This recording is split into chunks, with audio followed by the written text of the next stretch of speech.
प्यारे बच्चों, Shri Shyam group of education के ऑनलाइन प्लेटफॉर्म पर सभी बच्चों का एक बार फिर से स्वागत है। मैं सुनील शर्मा, विज्ञान विषय का अध्यापक।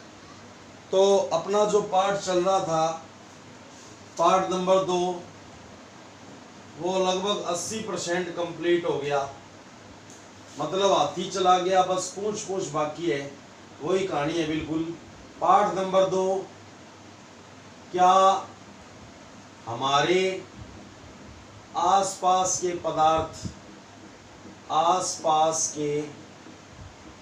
पदार्थ शुद्ध है?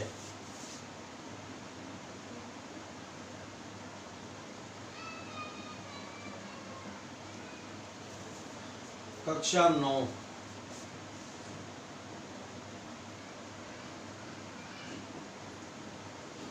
ठीक है। तो आज का अपना टॉपिक है बच्चों, वायु से गैसों का पृथक्करण। वायु क्या होती है? गैसों के समांगी मिश्रण को क्या कहते हैं? वायु। तो वायु के अंदर जो घटक होते हैं, गैसें, उनका पृथक्करण कर रहे हैं। वायु से गैसों का पृथक्करण।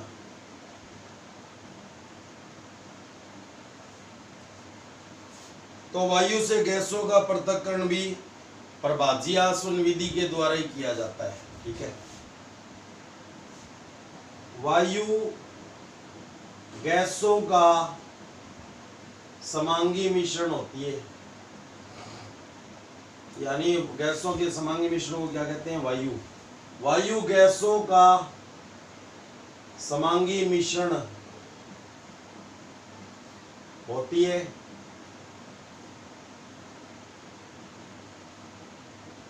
वायु से गैसों का पृथक्करण, गैसों का पृथक्करण प्रभाज्य आसवन विधि द्वारा किया जाता है। प्रभाज्य आसवन विधि द्वारा, आसवन विधि द्वारा किया जाता है। ठीक है।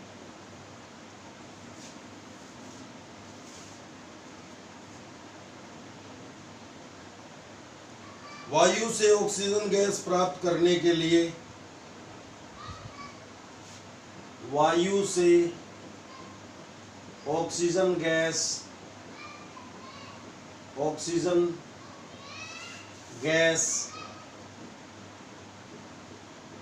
प्राप्त करने के लिए अन्य गैसों को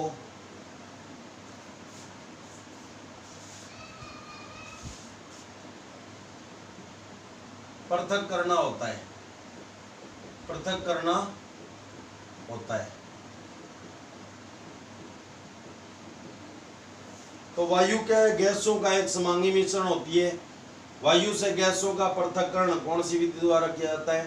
प्रभाज्य आसवन विधि द्वारा किया जाता है। वायु से ऑक्सीजन गैस प्राप्त करने के लिए अन्य गैसों को पृथक करना होता है। इसके लिए वायु पर दबाव बढ़ाकर, इसके लिए वायु पर दबाव बढ़ाकर, यानी उच्च दाब बढ़ाकर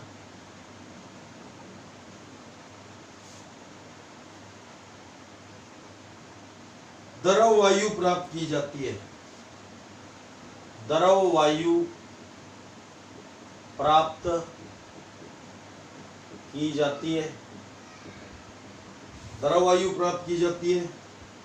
फिर ताप घटाकर उसे ठंडा कर, फिर ताप घटाकर उसे ठंडा कर संपीड़ित किया जाता है। उसे ठंडा कर संपीड़ित किया जाता है। संपीड़ित किया जाता है।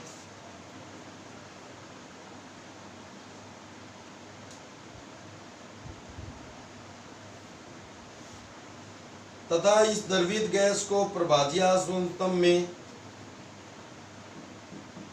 तथा इस द्रवित गैस को प्रभाज्य आसुन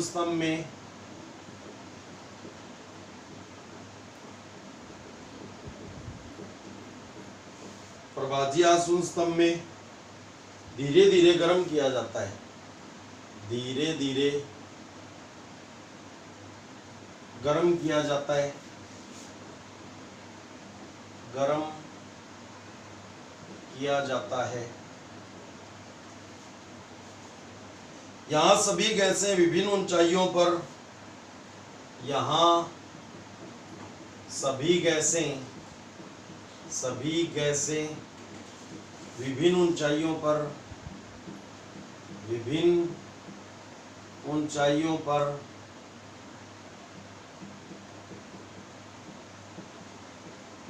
अपने अपने क्वथनांक के अनुसार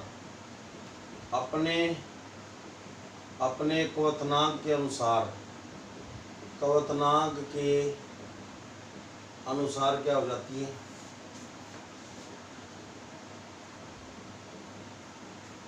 पृथक हो जाती है, यानी अलग अलग हो जाती है।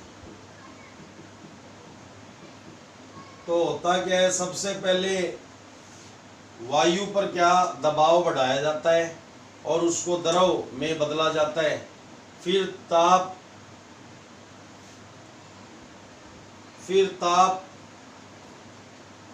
कम करके निम्न ताप पर उसे ठंडा किया जाता है।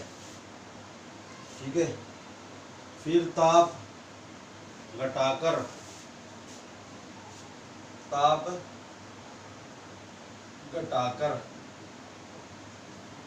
उसे क्या किया जाता है? ठंडा कर संपीड़ित किया जाता है तथा इस द्रवित गैस को प्रभाज्य आसवन स्तंभ में धीरे धीरे गर्म किया जाता है। प्रभाज्य आसवन स्तंभ में धीरे धीरे गर्म किया जाता है और यहाँ सभी गैसें विभिन्न ऊंचाइयों पर अपने अपने क्वथनांक के अनुसार क्या हो जाती हैं? पृथक हो जाती हैं। तो सबसे पहले ये देखिए, एक चित्र दिया हुआ है, छनक। ये हो गया बच्चों छनक। इस छनक से वायु क्या कर रही है? निवेश कर रही है।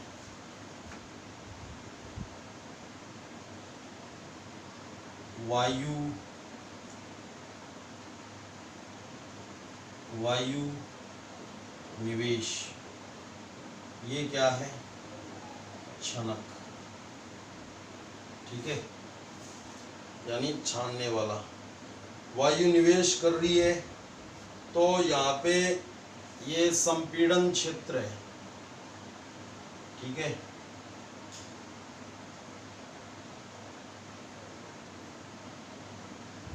ये वायु निवेश कर गई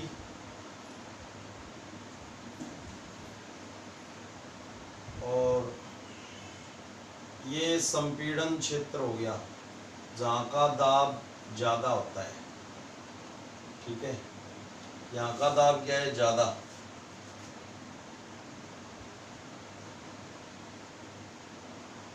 ये दाब बढ़ाने वाले एपरेटस हो गए। ठीक है, ये दाब को बढ़ाएंगे।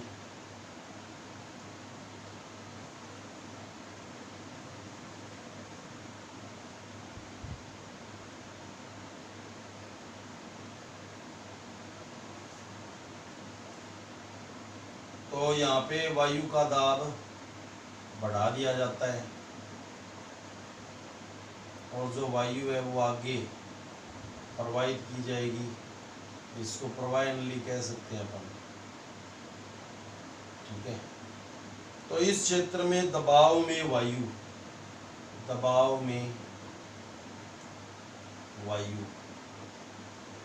पर दाब बढ़ाया गया। दबाव में वायु, ठीक है, संपीड़ित किया गया इसको।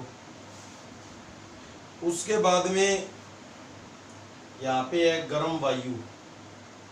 ये कौन सी वायु है? गर्म वायु जा रही है आगे।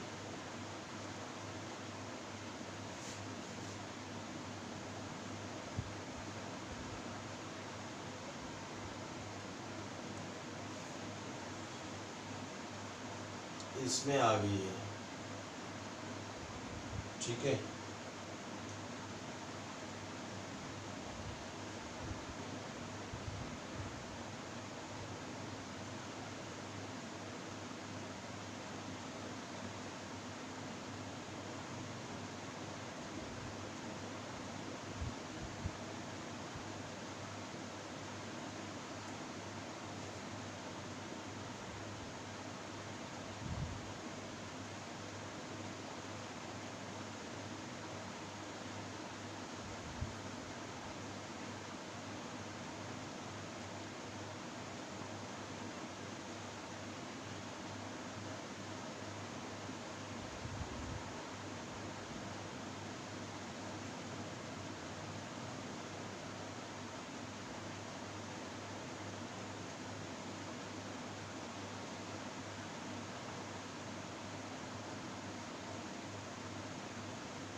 इसमें क्या किया जा रहा है?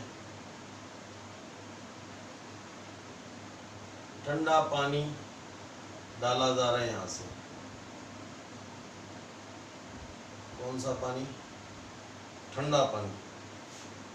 जमा हुआ शीतल जल निवेश। क्या किया जा रहा है? इसमें जमा हुआ शीतल जल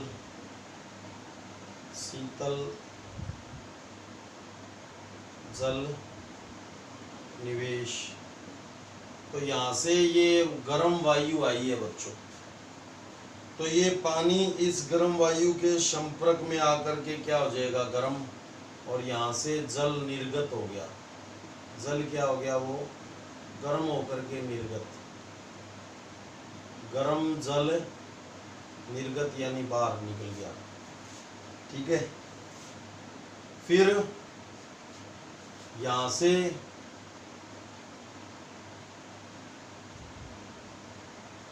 ये वायु वापस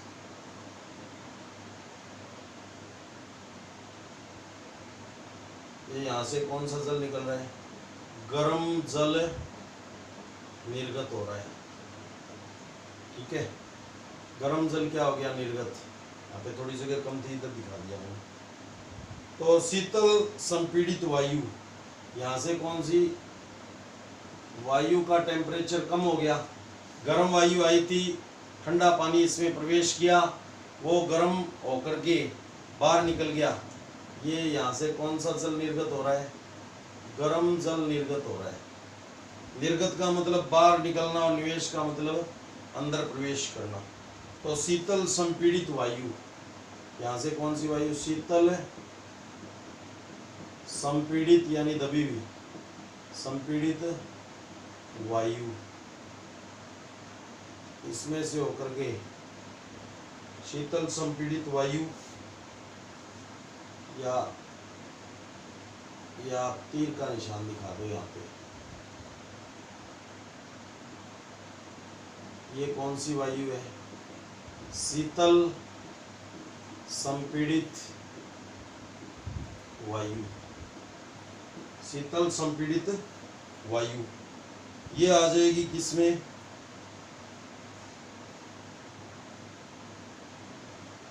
ये पृथक्कारी फ्लास्क हो गया, ये इसमें प्रवेश करेगी, ठीक है।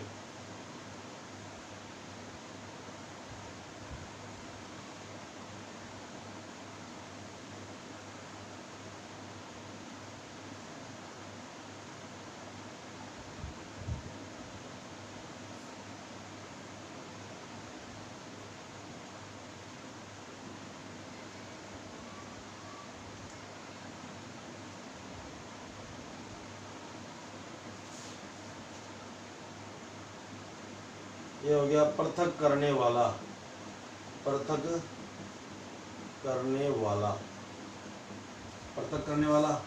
और यहाँ पे ये क्या आ गया, शुष्क बर्फ के रूप में ठोस CO2, ठोस CO2, ठीक है, यहाँ से बाहर निकल गई। अब एक लगा रखा है विस्तारक जेट, तो ठोस CO2 यहाँ से निकल गई, एक लगा रखा है इसमें विस्तारक जेट।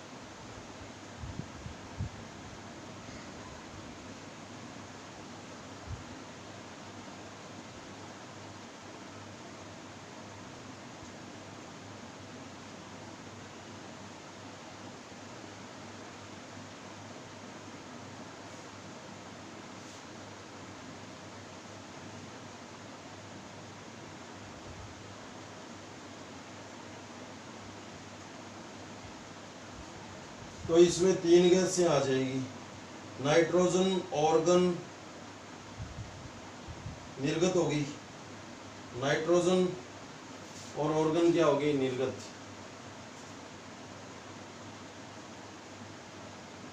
यहाँ से नाइट्रोजन क्या होगी, निर्गत होगी, यहाँ से फिर ऑर्गन भी क्या होगी, निर्गत हो गई, यानी पृथक्करण हो गया उनका।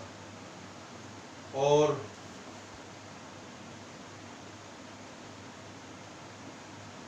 जो द्रवीय वायु है, द्रवीय वायु यहाँ पे आई, द्रवीय वायु ये है विस्तारक जेट, विस्तारक जेट। तो नाइट्रोजन इस गेट से निर्गत हो गई, ऑर्गन इस गेट से निर्गत हो गई, और इस गेट से कौन, द्रवित ऑक्सीजन, क्या, द्रवित ऑक्सीजन। तो वो किसमें, इस उपकरण में इकट्ठी कर ली गई।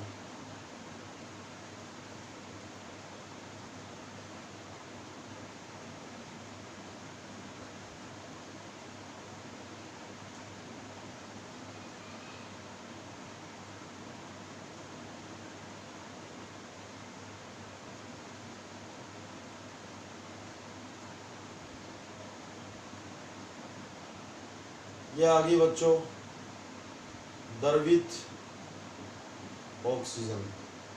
तो इस प्रकार से हमने ऑक्सीजन का क्या कर लिया, पृथक्करण, ठीक है। ऑक्सीजन यहाँ पे लिख देता हूँ, ये क्या आ गई, द्रवित ऑक्सीजन। तो कहने का मतलब बच्चों, सबसे पहले हमने यहाँ से वायु निवेश करवाई, उसका दाब बढ़ाया, ठीक है, और उसको क्या किया, गर्म, क्या किया, उसको उच्च दाब पर और निम्न दाब पर उसको गर्म किया। फिर यहाँ पे गर्म वायु इस यंत्र में प्रवेश करेगी, यहाँ पे उसको शीतल जल इस यंत्र में प्रवेश कराया जाता है, जिससे वो वायु, गर्म वायु क्या हो जाएगी, ठंडी हो जाएगी, और जो पानी है वो इस गर्म वायु के संपर्क में आकर के क्या हो जाएगा, गर्म हो जाएगा, वो यहाँ से निर्गत हो जाएगा, ठीक है। तो ये कुंडली नुमा जो संरचना है, इसमें गर्म जल प्रवेश करवाया जाता है, और गर्म वायु है वो, ठंडा जल प्रवेश कराया जाता है, जमा हुआ, वो भी बर्फ रूप में जमा हुआ ठंडा जल प्रवेश करवाया जाता है इस कुंडली नुमा संरचना में, और गर्म वायु उसके संपर्क में आकर के एक तो संघनित हो जाती है, यानी संपीड़ित हो जाती है, और ठंडी हो जाती है। शीतल संपीड़ित वायु इस पात्र में आती है, ये पृथककारी हो गया, यानी इसमें पृथक करने वाली परत होती है। तो शुष्क बर्फ के रूप में ठोस CO2 अलग हो गई, और फिर वायु जो है वो केवल द्रव रूप में रह गई। इस द्रवीय वायु को विस्तारक जेट से गुजारा जाता है। तो विस्तारक जेट से गुजरने के बाद में ये गैसें अलग अलग हो जाती हैं। इस गैस से नाइट्रोजन बाहर निकल जाएगी, इस गैस से ऑर्गन बाहर निकल जाएगी, और जो द्रवित ऑक्सीजन है वो इस पात्र में एकत्रित कर ली जाएगी। इस प्रकार वायु से ऑक्सीजन का क्या हो गया, पृथक्करण। ये बाय डायग्राम आपको हमने बताया, ठीक है।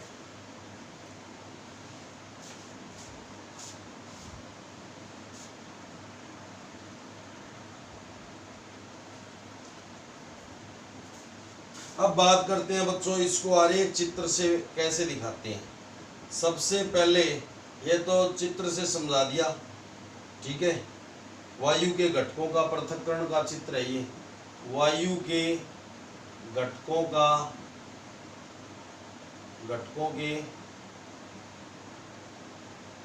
वायु के घटकों का पृथक्करण का नामांकित चित्र, ठीक है। अब हम बात करते हैं बच्चों, वायु जो है, वायु आरेख चित्र से कैसे बताएंगे, क्या क्या प्रोसेस हुए।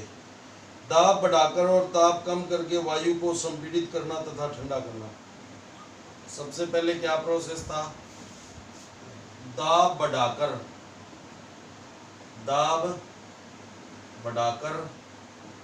व ताप कम करके वायु को संपीड़ित करना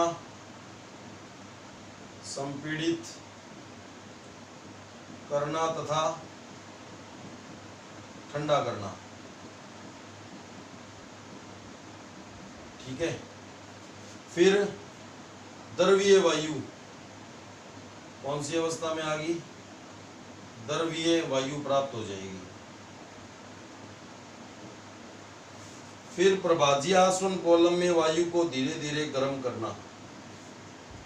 प्रभाज्य आसवन कॉलम में वायु को धीरे धीरे क्या करना, गर्म करना।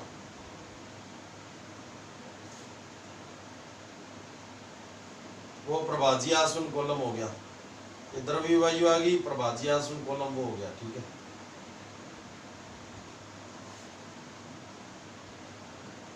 प्रभाज्य आसवन कॉलम में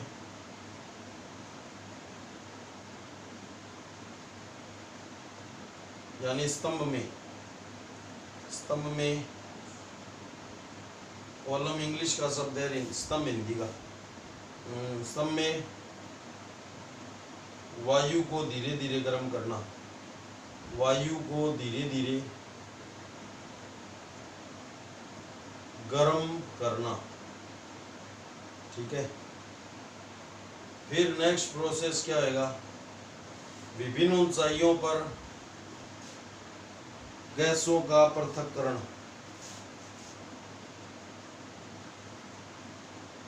विभिन्न ऊंचाइयों पर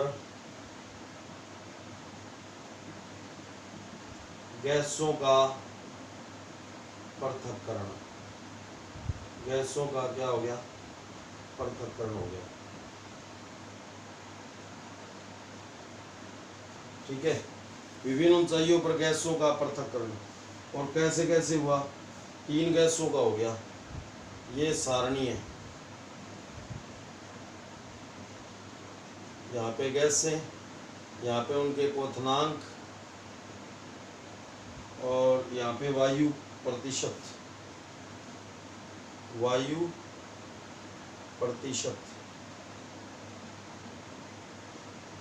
आयतन में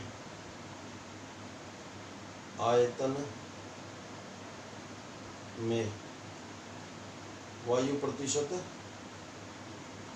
आयतन में कितना % किसका है, वो चीज आ गई। तो ऑक्सीजन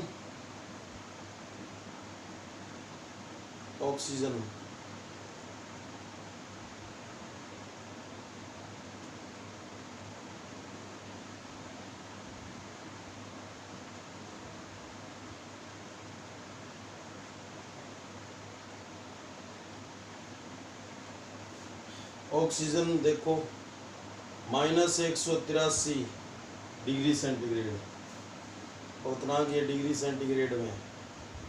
और फिर है ऑर्गन -186 डिग्री सेंटीग्रेड। और नाइट्रोजन का सबसे ज़्यादा है, सबसे कम है -196 डिग्री सेंटीग्रेड। 20.9 है ऑक्सीजन और 0.9% है ऑर्गन और 78.1% है नाइट्रोजन। ठीक है, ये इनके क्वथनांक हो गए, ये वायु में प्रतिशत हो गया।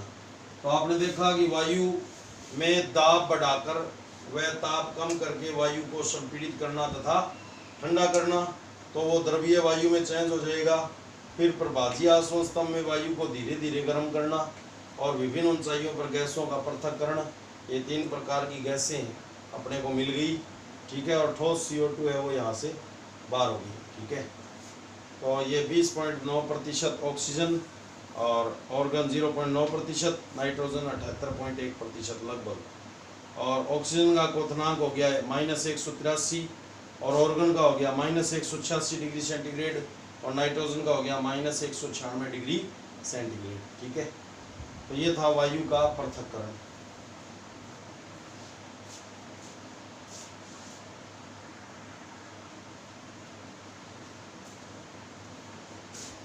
अब बात आ जाती है बच्चों कि कुछ प्रश्नों के अपने को क्या देने हैं उत्तर।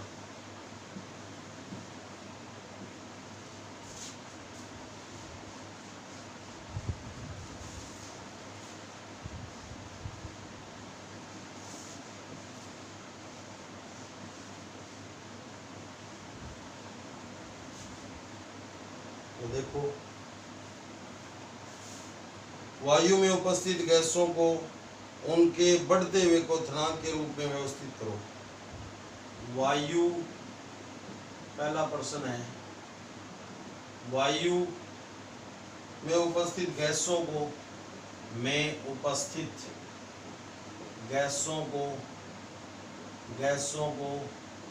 उनके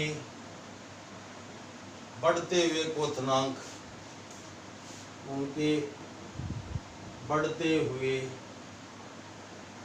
क्वथनांक के रूप में व्यवस्थित करो। ठीक है, तो क्वथनांक सबसे कम है किसका?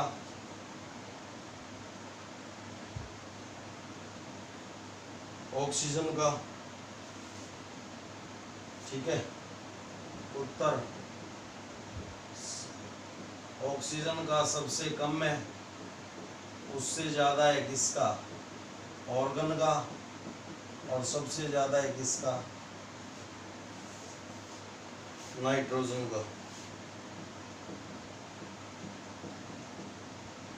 ये व्यवस्थित कर दिया। और दूसरा दिया है, जब वायु को ठंडा किया जाता है तो कौन सा घटक सबसे पहले द्रवित होता है? जिसका क्वथनांक कम होगा वो होगा, जब वायु को ठंडा किया जाता है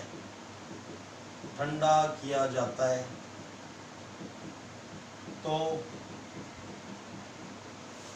उसका तो कौन सा घटक पहले द्रवित होता है? तो कौन सा घटक पहले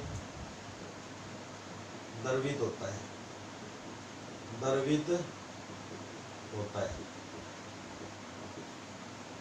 तो उत्तर होगा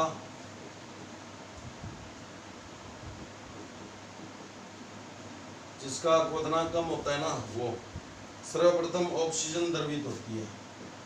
सर्वप्रथम ऑक्सीजन द्रवित होती है।